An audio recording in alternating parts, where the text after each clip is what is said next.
Hi, to find recently deleted photos on your iOS 18 iPhone, as a first step, we would need to open our gallery. Now, when we are here, we would need to start scrolling down under all of the photos and videos that you can see right here. So, scrolling down until we will get to this tab, which is named Utilities. Here we can see albums as favorites, hidden, recently deleted, and recently saved. So, we are interested in this one.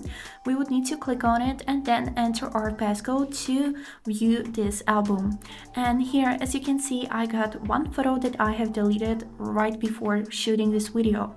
So as you can see here, we got some information that photos and videos show the days remaining before deletion. After that time, items will be permanently deleted. This may take up to 40 days.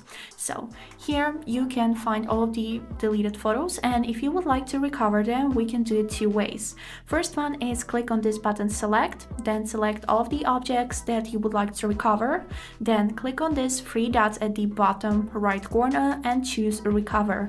Or if you would like to recover only one photo, you can click on it and here find this button recover. And after this, it will get back to your gallery. Let me show it to you.